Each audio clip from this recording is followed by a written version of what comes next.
This is Duke University. Hi, everybody.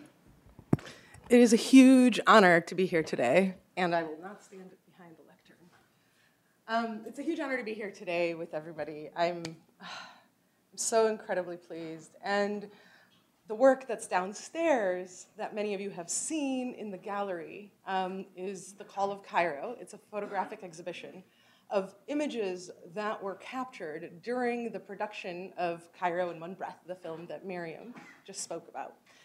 And, you know, I feel so honored to have the opportunity to exhibit these images, and I want to thank Jason Doty and Carrie Majikis, who is not here at Duke anymore, but I am so incredibly grateful for DISC and DUMESC, all of Ames, to have been able to put this exhibition together.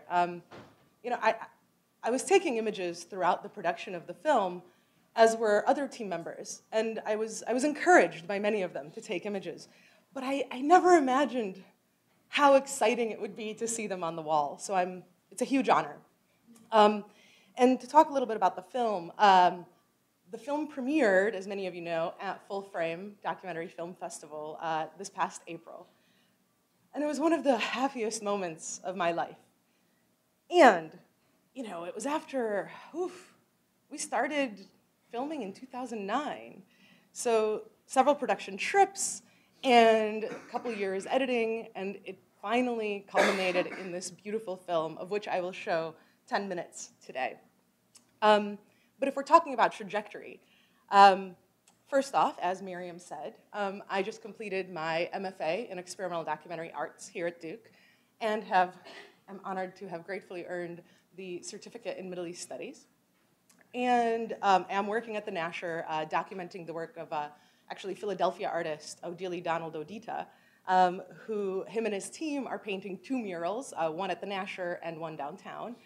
And I'm creating a documentary film, which we will screen on October the 10th at a block party downtown at the YMCA. I'll be sure to let everybody know. And in the spring, I'll be teaching a course called The Middle East Through Film. And I'm very excited about that course. I'm very excited to announce it today. It will be listed under AMI 272, and it will be cross-listed with Ames. I don't know all of the numbers yet, but I hope that many of you will be able to take the course. I'll say one more thing about the course. Although I'm showing only 10 minutes of my film here today, I will be showing the full film during the course. So if you all sign up, obviously you'll see it. If you don't, I will also make an announcement, and you guys can come to the class. So again, trajectory. So let's backtrack. 2003, I graduated with my BFA in painting at the Art Academy of Cincinnati. And in my junior year of my undergraduate studies, I was awarded the New York Studio Program Prize. What does that mean?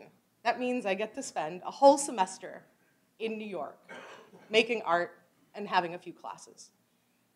Well, I chose it to be the fall semester of my junior year. So I arrived excitedly to New York, and you know, I was staying in Sheepshead Bay with my family, and the commute is about 1 hour on a good day each way to Tribeca, where the studio was. And I decided the first day would be the next, and I decided to sleep at the studio the night before the first day of class, because I was too excited and I knew I wouldn't get any sleep. So I asked one of the other folks that was spending the night at the studio to wake me up in the morning. Maybe we could get a cup of coffee together. And the next thing I know, she is standing over me, screaming, "The World Trade Center is on fire!" So I woke up 8 blocks away from the towers on 9/11. And it was that day and the weeks that followed that were the impetus for much of the work I have done since. Seeing people form opinions about a group of people, about an ethnicity, about a religion. It was, I mean, even my own family, and my family, just to give a little bit of background, I was born in Ukraine. My family lived through communism. They survived the Holocaust. They had been persecuted and hated for being a certain type of person as a group. And then to watch them turn around and hate was unprecedented. I could not, I didn't know how to deal with it. So a lot of my work, artistic and otherwise, became about hoping and trying to dispel these misconceptions. And so finally, in 2007, I was able to go to the Middle East for the first time. And I came back further quickened, further inspired to do the work I had been doing. But this time, I came back with amazing inspiration. I had fallen in love with the sound of the call to prayer in Cairo. The way that, as many of us know, the way that the multitude of voices, it's like a blanket of sound that comes over the entire city. 83 square mile city of Cairo, 20 million people, 4,000 officially recognized mosques, and 30,000 other mosques that are not recognized by the government. So imagine, tens of thousands of voices 5 times a day, every day. And then I also fell in love with the voice of one particular muezzin at a mosque called Amr ibn al-As, which later I learned was the first mosque built in Egypt and the oldest mosque in all of Africa. And when I went to Chicago, I returned home and I missed his voice, and I tried to look him up. It was 2007, everything is documented. And I couldn't find it. Not only could I not find his name, recordings of his voice, any information whatsoever on this particular muezzin, I couldn't find information on any muezzin, other than, famous muezzins, famous sheikhs who compete. And it was, YouTube was the only way. And I also, during my research, found out that there was a plan proposed by the Mubarak regime to unify the azan. And, the word unify sounds really nice, but really what they were planning to do was replace all of these thousands of voices with one voice broadcast from the radio. Live, albeit, but one. And so I vowed for it to be my duty to document these people who've not been documented for 1,400 years and now will no longer exist. And I thought that I could do this for the generation of muezzins that exist today. And so, of course, I decided to do it in the only way I knew how, which is to make an art project. And so I started writing grant proposals for a multimedia installation and to create an archive to donate to the Library of Congress and other amazing institutions. But after a year and a half, I was not able to secure funding, and I was sharing my woes with a good friend, probably the best, Rodion Galperin, who said, yeah, Anna, you're going about this all wrong. You want to reach people? You want to dispel misconceptions? You think you're going to do this with an art project? Who's going to see this? The general public? No. Open-minded people? Yes. Let's make a film. And I said, Rodion, but I don't know anything about film. And thankfully he did, and he proposed that we get a team together of folks that knew something about film. And we started applying for grants, and we were successful, and 6 months later, we took our first production trip. And so, without further ado, I'm going to show about 10 minutes of the film. Afterwards, I'm happy to take questions, to lead discussion. I'm happy to give details on any part of the project whatsoever. Thank you all. So, questions? Thoughts? Oh, thank you. Don't be shy. Oh, thank you, Miriam. So I just leaned over to you and said, "Oh my God, that's so beautiful." So how did you do that last sequence that looks almost like in sort of impressionist abstract painting? Thank you for asking that. Actually, I chose this little vignette because I remember at Full Frame you told me that this was your favorite of these sequences. Well, why not? Also, this vignette happens to contain a lot of information and is kind of appropriate for today. And so for those of you who have not seen the film, in the film there are 5, obviously, calls to prayer because we structured the film around the azan. And in the 5 calls, each time this happens, and what this happens in the editing process. And our editor, Scott F. Bush, who I believe some of you have met, he and I worked together to figure out a way to create a visual representation of what happens orally. When you're inside of a mosque, because you can still hear the voices from the mosques in the area. And when you're out on the street, even on the bridge, you can hear all of these layers of sounds. It's amazing. So that's how. Thank you for asking. Oh. So I'm interested in a little bit more of a political thing. So if your parents or grandparents are Holocaust survivors, then you are at least part Jewish. And I want to know if you told people when you were in Egypt that you were Jewish and what their reactions were. I think that's a great question. And it depended. It depended if it came up. You don't walk into a room and say, hey, so I was born in Ukraine to partially Jewish family. That's not like part of the beginning of the conversation. But if it came up, of course I did. I mean, there's no reason to hide it. And the reaction? Depended. Will you share? Sure. 90% of the time, the answer obviously is, we are brothers. However, when asked if I believe, I mean, the answer is I am not a practicing religious person. I don't subscribe to any one religion. I am very spiritual, but I do not subscribe to Judaism, Christianity, Islam, Buddhism. I think they're all great. And I do think that we are all brothers and sisters. And so if asked if I believe, and I would say no, because there's no reason to lie, then the conversation would get more complicated. Oh God, I can't choose. I'll let Iman choose.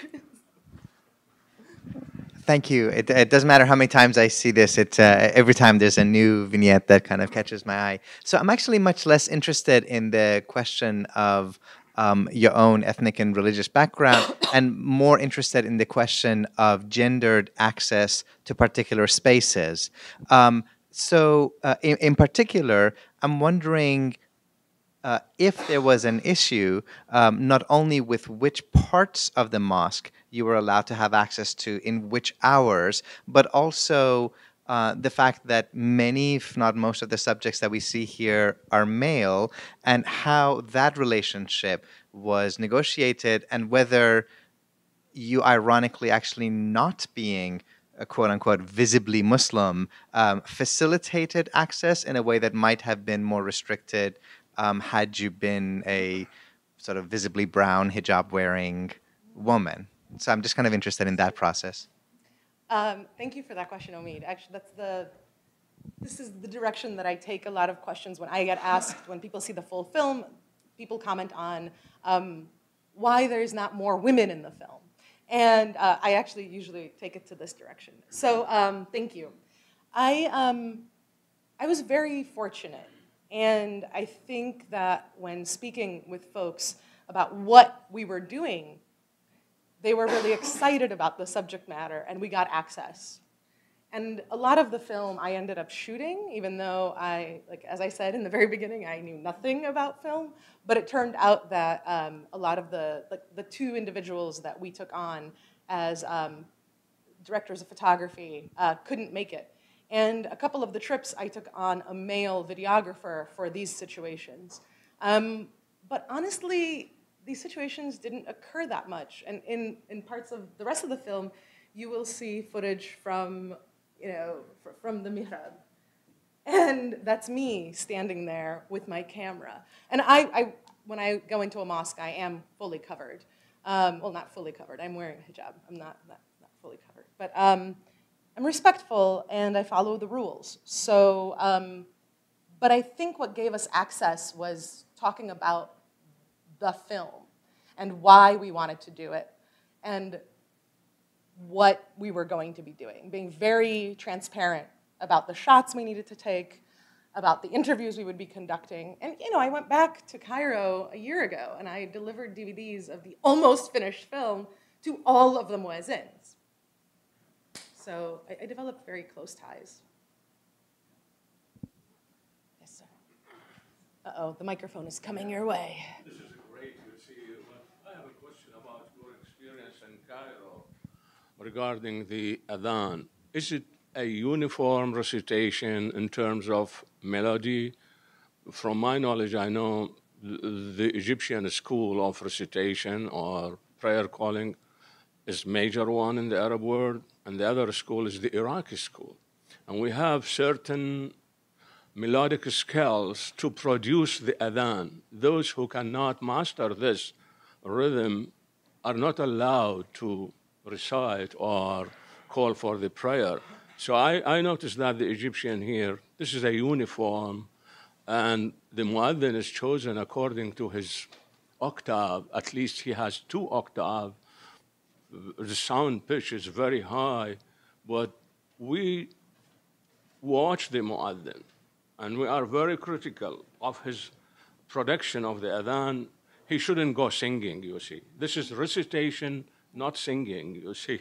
So I wonder if you touched on this issue of the procedure or the melody of each prayer call. Thank you. This is wonderful. We appreciate it. Thank you. Thank you for the question. Yeah, the film touches upon this, but not in a fully scholarly way, because the access for the general public wasn't such to allow for it. I mean, that's actually the problem, right? That's why they wanted to create the unified system. That's why they wanted, the Mubarak regime started it, and then it continued. And then throughout the rest of the film, you see what happened when some of the devices started to break, when revolution began. And right now, officially, the Sisi regime officially stated that the project is on hold. So the several hundred devices that are installed in the mosques, those that continue to work, work. Those that do not, do not. And so, and maybe later they will continue it, and it will be one unified azan in all of the 4,000 officially recognized mosques. But as you know, I'm sure it's the same in Iran. If you are an employee, you follow the rules because you are chosen through competition and through a serious vetting process. But if you are not, because sometimes the muezzin isn't at the mosque, and you just happen to be an individual. And I don't know if the rules are the same in Shia as it is in Sunni, but the way that it was explained to me over and over, from my understanding, is if one were to come to a mosque who is not a muezzin and say, I request to do the azan today, then the muezzin steps away and gives a space to the person who walked in the door. And so that person may not be taught in the maqam system. And so there's variation. And the muezzin who began and ended this little vignette, he's a volunteer. He is not paid. So he has a beautiful voice, but does he follow all the rules? He wasn't classically taught. All of the muezzins that are chosen for the AUP, there were 24 of them that were chosen, and they do a rotation.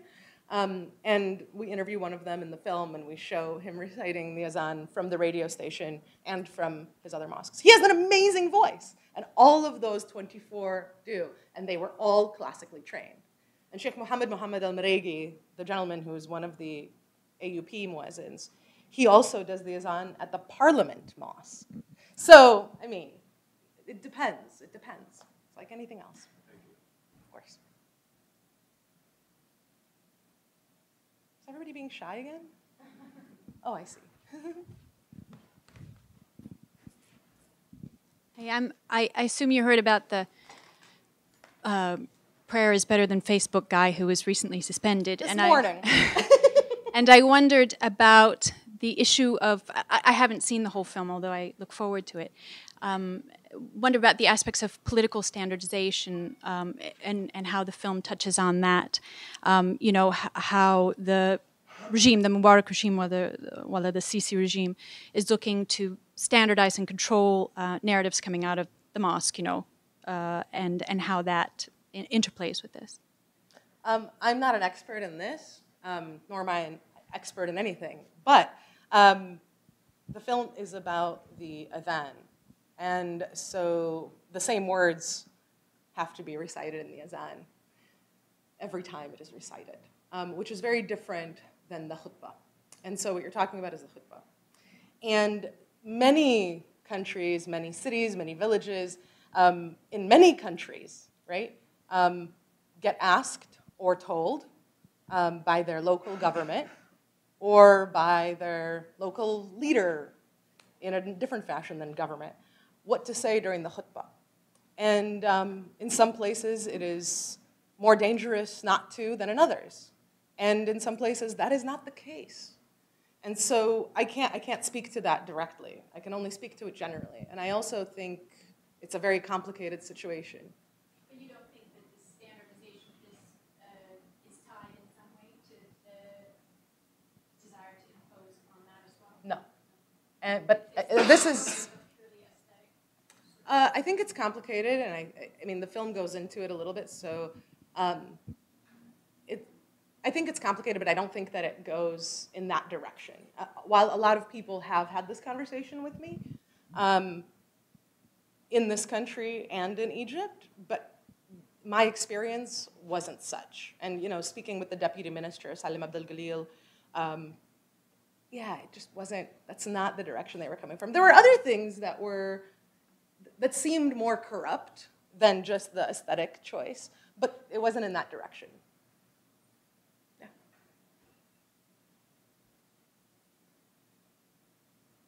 Yes? So the person who chants is called, can you spell what the person who does the chanting is called? Who recites the azan? The azan. Azan. Azan. Yeah, yeah. Is that a prayer? Or No. Is the azan? It is the call to prayer. The azan is the call to prayer. Correct. Okay. And the person who recites the azan is called the muezzin.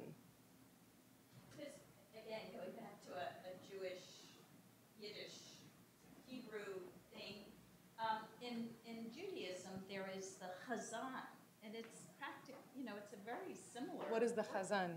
Chazan is the person who is like the sexton of the synagogue, who often does the prayer or calls to prayer or chants or sings. And, sometimes is known as a cantor who does the singing in the ceremony, in the service. So it's just, to me, it's very interesting that there's that similarity. Well, going back to what I said earlier, we're all brothers. Yeah.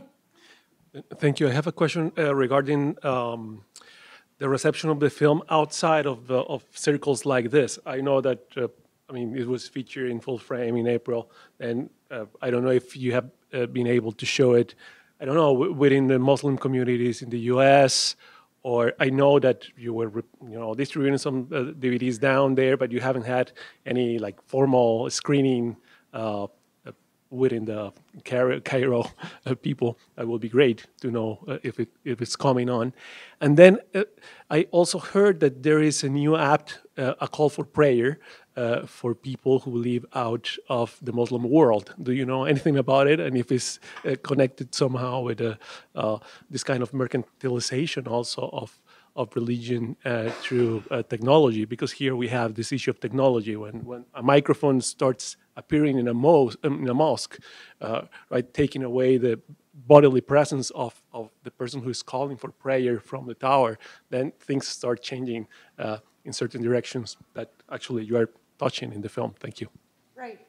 Yeah, it's. I can't wait for you to see the rest of the film, because later on, Daniel Dundra, you saw the CAIRO table featured here, but you didn't get to meet Daniel Dundra. But Daniel Dundra says, very soon we will be called from an iPhone application. And, actually, I don't think the app is that new. By 2009, for sure. I don't know if it was happening in 2007, because cell phones were very new to me at that time as well. But in 2009, the muezzins themselves, they have the app. Everybody has an app. I have the app. I mean, come on, of course, there's hundreds of them. And you get to choose, and you get to choose which muezzin you get to listen to. And, most of the apps use the voice of very famous sheikhs. And so they're usually very pleasant voices and using the correct system. To your question of whether it has screened in the Muslim community or in the Arab world, we applied to the Beirut International Film Festival. We did not get in. Yesterday I just found out we didn't get into Dubai either. But we have also applied to the Cairo International Film Festival, and the notification date has not happened yet. So, I mean, honestly, Beirut would be amazing. Dubai would be amazing. But, I mean, it needs to show in Cairo. And so, waiting on that. And, you know, failing a film festival in Egypt, the next time I go to Egypt, I'm going to have a screening. And I have several connections to several halls where I can set up a screening. So, can't wait. Anna, I thought you'd shown it in Chicago. We were planning on showing it in Chicago. We ended up not. We have applied to several film festivals in Chicago as well. But in the summer, when you and I last talked, I had been planning a filmmaker screening, and that would be open to colleagues and family as well. But we ended up changing our minds and waiting to hear if we got into several film festivals in Chicago. Yeah. Julie? Oh, MJ? This is lovely. I'm curious if you had a sense for the general public, what their reaction was to the kind of, I mean, to me, it strikes me as sort of a homogenization versus, you know, wonderful individual voices singing or chanting, you know, Right. reciting the same.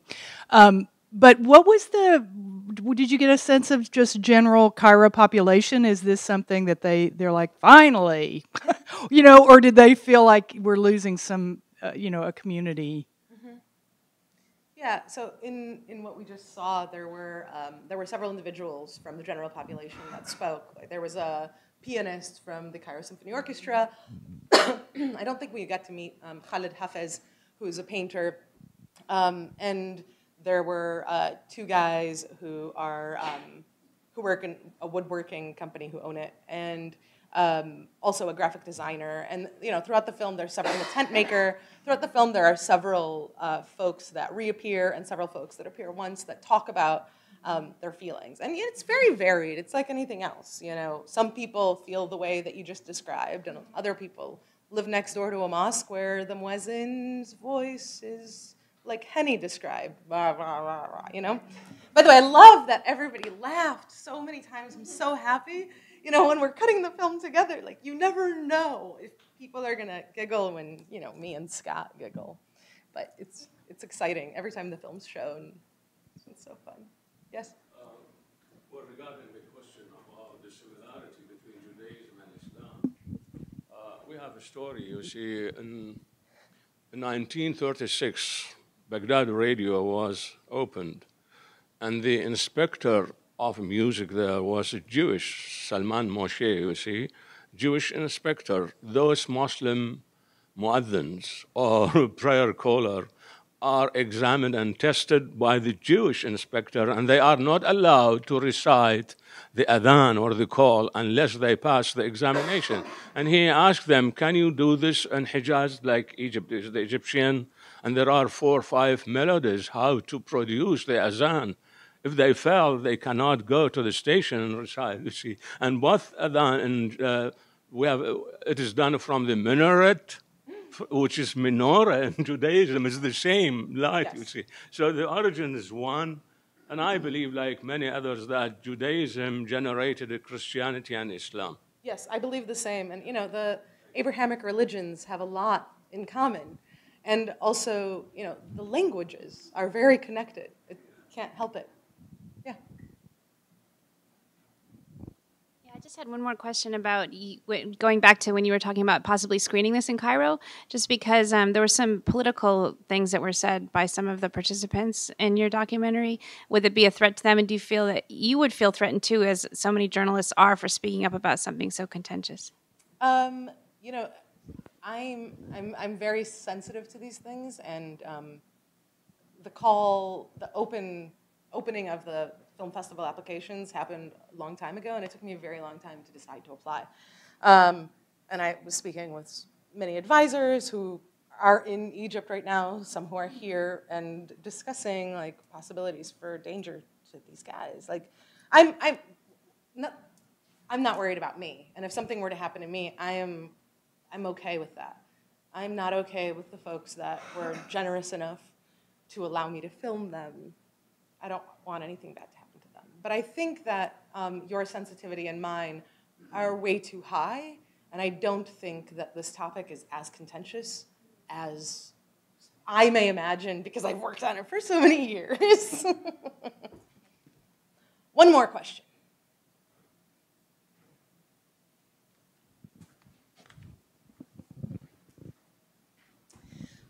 Some of the Moisans spoke about their dislike of the unification system because, they were not consulted, or some of them will obviously, who have been paid, will obviously lose their pay. But do you think a lot of it was the pride that they took in reciting the Adhan, and it wasn't? They didn't really say that in the film. But it seems like that would be a really human reaction to take pride in this part of their part in the ceremony.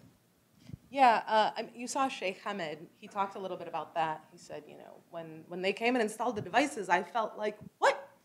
And throughout the film, he goes into it a little bit more about how he felt very, much at a loss.